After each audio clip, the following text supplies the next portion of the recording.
الحمد لله رب العالمين والصلاة والسلام على خير خلقه محمد وعلى آله وصحبه أجمعين. سورة الأعراف آية نمبر يوصل ديرش. أعوذ بالله من الشيطان الرجيم. بسم الله الرحمن الرحيم. ولقد أخذنا آل فرعون بالسنين ونقص من الثمرات لعلهم يذكرون. فإذا جاءتهم الحسنة قالوا لنا هذه وإن تصبهم سيئة يطيروا بموسى ومن معه ألا إنما طائرهم عند الله ولكن أكثرهم لا يعلمون.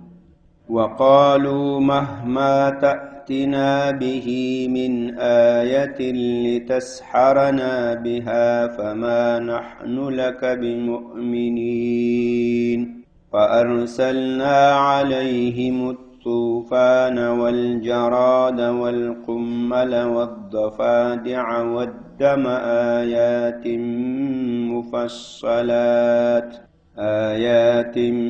مفصلات فاستكبروا وكانوا قوما مجرمين. بسم الله الرحمن الرحيم. مخکې موسی علیہ السلام خپل قوم ته ویلي وو چې تاسې صبر کوئ، قریب ده چې الله تعالی به فرعون دا کافر قوم دا به الله تعالی هلاک کړي، تاسې صبر کوئ. اوس الله تعالی هغه امتحانات، هغه عذابونه چې په فرعون باندې نازل کړي او د ده په قوم باندې د هغو ذکر کوي. کوم چې موسی علیه السلام خپل قوم ته ویلي وو چې تاسې صبر کوئ، د دې فرعون مقابله کې الله به په ده باندې عذاب نازل کړي، الله به دی هلاک کړي. د هغو عذابونو او د فرعون د اهلاک مقدمات بیانېږي او بیا د دې خبرې وضاحت کیږي چې کافران ناپوه خلک هغه د الله تعالی امتحان هغه امتحان نه بولي، هغې ته د طبیعت وقایع وایي.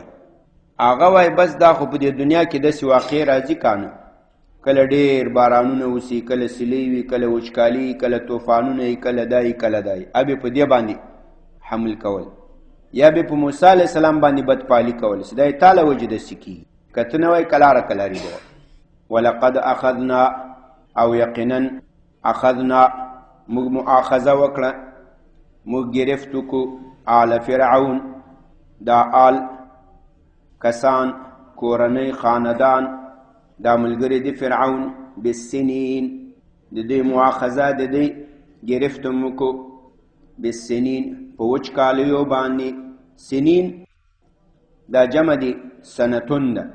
سنتون دا اصلا کال ته وایي، په اصل کې کال سنتون، او خو کله کله دا د وچکالي په ځای باندې مستعملیږي. په هغو کې بیا علماو دوه توجیه کړي، یا داسې دلته تقدیر د مضاف ده چې هغه دا موږ دی ماخوذ کو بالسنین بجد بالسنین، په وچکالي د ډېرو کلونو، جدب وچکالي ته وایي. یا وای داسې په خپله دا د سنین کال، دا د سنین چې جمع کلونه دي، معنی سالها است، د دې اطلاق په وچکالیو باندې هم کېږي. کال تم وایي، کلونو تم وایي، او وچکالي ته هم وایي. ولقد اخذنا یقینا موږ امتحان وکړو، موږ گرفت وکړو د آل فرعون، د کورنۍ، د خاندان، د ملګرو، د فوجانو د فرعون، بالسنین په وچکالیو باندې، ونقص او په نقصان، من الثمرات د میوو، د دې د باغونو میوې کمې سوې، لعلهم یذکرون تر څو پورې دوی یذکرون پند و نصیحت واخلي، دوی پند قبول کړي، نصیحت قبول کړي. خو کافرانو فرعونیانو له دې امتحاناتو نه پند و نصیحت وانخیستل، د هغې به الټه تعبیر کول، سرچپه بالعکس تعبیر به کول چې تکلیف به راغی موسی علیه السلام دوی دی تا له وجې نه، د تا بد شاګوم ده، دا په تا باندې بدپالي کوو، او چې آبادي به راغله، پراخي به راغله، وایي دا خو موږ د دې مستحق یو، موږ ډېر سم خلک یو د دې مستحق، دا د موږ له وجې ده. فاذا جاءتهم نو کله چې براغله دوی ته الحسنه یو نیکی یو پراخي یو نعمت قالو دوی به لنا هذه دا د موږ له وجې ده لنا لاجلنا هذه لام اجلیه کوي دا زموږ له وجې ده ای بخاطر ما است موږ د دې مستحق یو موږ د دې وړ یو ای بخاطر ما است وان تصبهم او که به ورسد دوی لره سیئه بدی تکلیف مصیبت یطیرو دی به بد پالی کوله دی به بد شاګوم کول بموسی په موسی علیه السلام ومن او هغه مؤمنانو بني اسرائیلو معه کوم چې موسی علیه السلام سره ول یطیرو دا په اصل کې دا یطیرو یتطیرو یتطیرو باب د تفعل ده تفعل یتفعل تفعلا تطیر یتطیر تطیرا دا په اصل کې الوتل وتوای یا الوزول وتوای پریدن پرانیدن دا دې توای اوس بدپالی ته ولې وای دا په عربو کې داسې و هغوی چې به سفر کول نو سبایي به راوتل په سفر چې به روانېدو نو وبې ویل چې زه به په لارې یو مرغه والوځوم چېرته به کارغۍ ناست به یې په ونه په بوټي یا به یو ټپوس وي یا به بل مرغۍ نو دې کارغه ته به داسې خپل څادر وخوځوم یا به تیږه ورخطا کړم دې ټپوس ته دې کارغه ته که دا ښي پلو ته والوتل نو دا سفر د ماسې ده دا ښه سفر ده ځکه هغه مرغه ښي پلو ته لاړ او که دا مرغه چپ پلو ته والوتل نو بیا دا سفر چې ده دا بد سفر ده نو بیا به دې سفر کې زه نه ځم بېرته به بیا له سفر نه راتاو او که به ښي پلو ته لاړ بیا به پسې لاړ عربایی تو می بود که وقت یک سفر میکردن یا کار میکردن که به هر کار کول باز در دشت بیابان در راه یک مرغ یک زاغ یک دیگه مرغک را میپرانیدن دست شور میداد چادر یا سنگ خطا میکرد پرتاب میکرد اگر او مرغ طرف راست میپرید میگه این ای سفر ما بسیار سفر خیر و برکت شد مرغ به طرف راست پرید اگر مرغ طرف چپ میپرید میگه ای سفر ما خوبش نشد مرغش طرف چپ پرید باز پس از او سفر میگشت لا کار نه بیرته را واپس کیدو نه بتو بل ورځ به بیا تو بیا یو مرغه یو کارغه الوزول دا که تاسو پم کړی دی موږ تاسو پښتو کې هم داسې یو اصطلاح شته وایي دا ډېر نیکمرغه کار ده نیکمرغه یعنی مرغه یې په ښي خوا الوتلی ده او کوم کار چې بدپالي پې نیسي وایي دا ډېر بدمرغه کار ده بد مارغه یعنی مارغه په چپ پلو الوتلی ده له دې معلومیږي دا له هغو جنه دا اصطلاح رانقل ده نو اوس ځکه په عربي کې بدپالي ته تطیر وایي یا تیرتون وایي اصلا دا مرغه الوزولو ته وایي مرغ پرانیدن اوس یې معنا بدپالي جنو جوړ سوي دا لغت له هغو جې را پیدا سوی فاذا جاءتهم نو کله چې به راغله دوی لره الحسنة یو نیکي یو نعمت قالو دوی به ویل لنا هذه دا د موږ له وجې ده وان تصبهم او که به دوی ته ورسېدله سیئة یو تکلیف یو مصیبت یطیرو دوی به بدپالي نیولله دوی به بد شاګوم نیو یا بدپالي مې گرفتن په موسی علیه السلام ومن او په هغو مؤمنانو معه کوم چې موسی علیه السلام سره ول الا الله تعالی فرمایي خبردار الا حرف تنبیه ده خبردار انما خبردار ده بل نه ده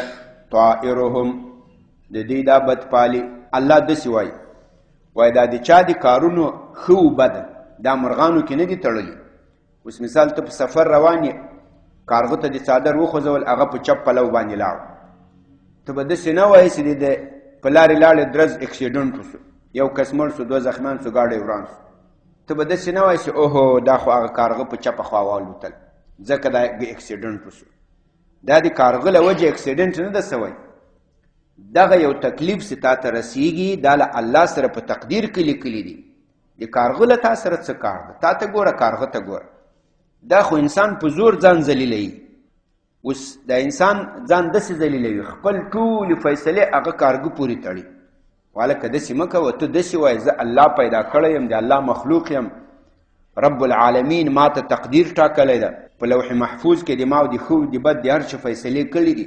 ما ته چې څه رسېږي هغه څه رسېږي چې الله فیصله کړي. کارغه څه شی ده؟ د کارغه فیصلې هم الله تعالی کوي. دا کارغه سره ما تعلق نشته. الله تعالی دا خبر کوي. الا خبردار، انما خبره دا ده بله نه ده، طائرهم د دې دا بد شاګم، د دې دا تکلیف، عند الله دا په نزد د الله تعالی باندې ثبت دي، محفوظ دي، په نزد د الله تعالی باندې په لوح محفوظ کې لیکل شوي دي. ولکن اکثرهم، خو لیکن دا زیاتره د دوی، لیکن اکثر ایشان لا یعلمون، دوی نه پوهیږي خپل تقدیر، خپلې فیصلې. هغه د مرغانو، د کارغانو، د ګیدړ، د بل د دې په لکیګانو پورې تړلي دي. ولا ګیدړ مې تر مخ تیر سو، دا ډېر ښه سفر وي. ولا میلو مې تر مخ تیر سو، دې سفر به خوند نه وي. پلانی شی مې تر مخ والوتل. والکه دا د الله تقدیر د تا ته لیکلی. انما طائرهم عند الله، تا ته چې هر څه رسیږي بد شاګم یو تکلیف، دا الله سره ده، دا دلته نه ده. الا خبردار، انما جز نیست، طائرهم امی تکلیف ایشان، مصیبت ایشان، عند الله اصابت اس بنزد الله. ولكن لیکن اکثر ایشان لا یعلمون، نمیدانن. وقالو فرعونیان په هغو خپلو خبرو ټینګ ول.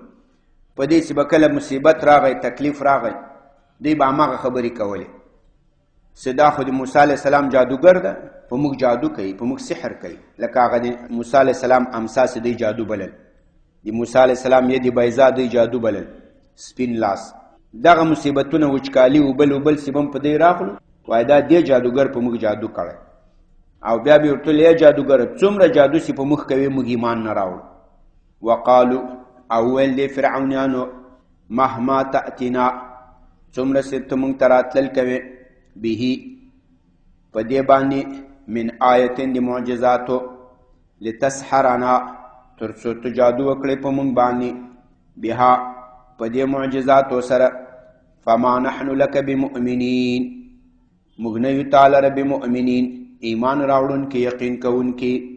وقالو وگفتن امی فرعون یا مهما تأتینا به، چه قدر که تو آمدن میکنی برای ما، من آیت از معجزها، لتسحرنا به، تا تو ما را مسحور کنی به معجزها. فما نحن، پس نیستیم ما برای تو، بمؤمنین، یقین کننده، ایمان آورنده. فارسلنا، اوس هغه مصیبتونه بیانوي چې په دی باندې راغله. اول په دی باندې طوفانونه راغلل، بارانونه سو، طوفانونه سو، سلیګانې سوې، ټول وطن پټي باغونه له اوبو ډک سول. دا فصلونه مسلونه باغونو کې چې اوبه ډېرې سیم، بیا حاصلات نه کوي، ټول جبه جبه بیا د حاصلات خوند نه وي. نو دوی راغلل موسی علیه السلام ته، چې موسی ته الله ته دعا وکړه چې دا طوفانونه بارانونه ختم سي، او موږ به بیا بني اسرائیل له تا سره پرېږدو چې ته بني اسرائیل بوځې، موږ بني اسرائیل در خوشي کړو. موسی علیه السلام الله ته دعا وکړه، بارانونه ختم سول، هوای وچې سولې، ټول فصلونه، ونې، باغونه ښه زرغونه شول، ډېر حاصلات یې وکړل. دی ویل نه، دا خو ژوند همداسې، کله طوفانونه، کله وچ هواګانې، او واده یې هېره کړه، ماته یې کړه چې موږ به بني اسرائیل تاسو سره خوشي کړو. له دې نه وروسته وچکالي ډېره سوه، ډېره سوه، ملخان مسلط سو. هدې چې کوم فصلونه مسلونه و، ټول ملخانو وخوړل. تر دې چې په روټۍ به ناست و، په سترخان باندې ملخ مې په خوله کې غورځار سو، چې مړۍ ته به یې خوله خلاصه کړه، ملخ به پکې ورولوېد. د اوبو جام چې به یې خولې ته راوچت کو، ملخ به پکې ورټوپ کو، لارې خوا ملخان ول. بیا راغلل موسی علیه السلام ته چې بس دا ځل دعا وکړه چې الله دا مصیبت ختم، مونږ به بیا تا سره بني اسرائیل ولیږو، بس بوی زه له ځان سره. هغه ویل دا خلک به رښتیا وایي. دعا یې وکړه، طوفان راغی، هوا راغله، ټول ملخان یې یوړل. د مصر سره خواته یو سمندر ده، بلکې 2 سمندره دي، یو یې مشرق پلو ده، بحر قلزم، بحیره عرب یا بحر احمر، او یو یې شمال پلو ده. دا ټول ملخان سمندر ته خطا کړل، پاک سوات ورځ شو. دی بیا ایمان رانه و، هغه واده چې کړی و، په هغې وفا ونه کړ. دا ځل الله تعالی سپږې پې مسلط کړې، شپش سپږې پې مسلط کړې. داسې بس ټول ځان یې سپږو ونیو، په بستره کې، په کالو جامو کې، پاچا به په تخت بناستو، بس کله به سر ګرول، کله به بغلونه ګرول، په دې سره ډېر په تنګ شول. بیا راغلل موسی علیه السلام ته وویل چې ته الله ته دعا وکړه چې دا ختم شي، موږ به تا سره بني اسرائیل ولیږو. هغه دعا وکړه، هغه ویل دا خلک رښتیا وایي چې کله هغه ختم شوې دی بیا خپل کفر باندې ټینګ شول. دا ځل الله تعالی په دې باندې چونډخې راولېږلې، چونډه خان، بقا، غوق، هغه به په همداسې پرشي کوه. وایي سره کټوسې به په دیګي په اور یخې وه، یو ترکاري به پخه کړه چې څمڅۍ به ور ټیټه کړه، چونډخه به ځینې راټوپ کړه، له جوش کټوي، له پخې کټوي نه ژوندۍ چونډخه به پکې راووتل. چې مړۍ به راواخیستله چونډخه به پې ور ټوپ کړه، په مړۍ برسیره به ورته کېنستل. له دې نه په تنګ شول. بیا راغلل موسی علیه السلام ته چې دا ځل الله ته سوال وکړه بس موږ بني اسرائیل تا سره خوشي کړو. هغه بیا سوال وکړه دا مصیبت هم ختم شو. بل ځل الله تعالی وینې پې باندې مسلطې کړې، په هر څه کې به وینې وې، په خوراک کې، په دیګي کې، په څښاک کې. بیا موسی علیه السلام ته راغلل، خو په دې یو وارم دی ایمان نه راوړ او نه یې بني اسرائیل له موسی علیه السلام سره پرېښودل. موسی علیه السلام خو مخکې ورته ویلي و ارسل معیه بني اسرائیل، دا بني اسرائیل ما سره راولېږه کنه چې زه دا شام ته بوځم، هغو ته اسلامي الهي نظام جوړ کړم. په دې یو هم نه کېدو. په آخر کې به بیا راسي چې بني اسرائیلو په خپله په شپه شپه کې له دوی نه هجرت وکړو، فرعونیان له شا پسې ووتل، بیا الله تعالی غرق کړل چې تاسو نو په یوه هم نه کېږئ، بس نور تباهي په کار ده. فارسلنا نو موږ راولېږل علیهم پر دوی باندې الطوفانه سیلۍ، بارانونه، طوفانونه، والجراد ملخان، والقمل او سپږي، والزفادع چونډخان، جمع د زفد عنده، بقا غوق چونډخه جمع زفادع، والدم او موږ راولېږل په دوی باندې وینه، آیات دا معجزې ولې، مفصلات بیلی بیلی یا واضحه واضحه، مفصلات جمع د مفصلتن، صيغه د مفعول له فصل يفصل تفصيل، فهو مفصل والمفعول به مفصل، یو لبلن بیل بیل یا واضح واضح، ښکاره ښکاره، یعنی دغه معجزات ټول یو لبلن بیلی وی. ای معجزه همگی یکی از دیگه جدا بود، یا ای معجزات تفصیلی تفصیلی واضح واضح بود، دا واضح واضح معجزه وی. فاستکبروا نو دوی تکبر وکړو، یې وکړه. وکانو قوما او دا فرعونیان و یو قوم، مجرمین ګناهګاران، مجرمین جمع د مجرمون ده، ګناهګار ته وایي. اجرم یجرم اجرام په معنا د ګناه کول، فهو مجرم جمع د مجرمین سی، نسبا جرا مجرمون رفعا. فارسلنا پس ما فرستادم علیهم بر سر ایشان الطوفان طوفان را، والجراد ملخها را، والقمل شپش را، والزفادع بقها را، والدم خون را. آیات ی معجزاتی بود، مفصلات واضح واضح، یکی از دیگه جدا جدا. فاستکبروا پس یا تکبر کردن، غرور کردن، وکانو و بودن ایشان قوما مجرمین، قوم گناهگار. تر همدې پورې بسته. تاسې وګورئ دا نن سبا هم بعضې خلک دي چې څه مصیبتونه راسي دا په هغه اهل خیر باندې وایي دا د دغو له وجې نه. ګوره په دې چې به کله مصیبت راغی وین تصبهم سیئة، دې ته چې به ورسېد یو تکلیف مصیبت، یطیرو بموسی ومن معه، دی به بدپالینې وله په موسی او په هغه کسانو چې دا د دې موسی علیه السلام سره وایي. دا نن سبا هم دا بعضې خلک همداسې دي چې یو مصیبت وراسي، لکه اکثر د افغانستان کې خلک همداسې وایي چې دې امریکایانو به اوس هم وطن جوړ کړی، دا خو دا ملایان دي کانو، دا طالبان، دا ټول د دې له وجې وایي د امریکایان هم دی راوستي دي. وایي که دا طالبان نه وای امریکایان کله راتلو، خو دا طالبان دي کنه، د امریکایانو موږ ته راوستو، دا به لا اوس پخوا تللي وو کنه، خو دوی له هغې سره جنګېږي. دا داسې خلک دي.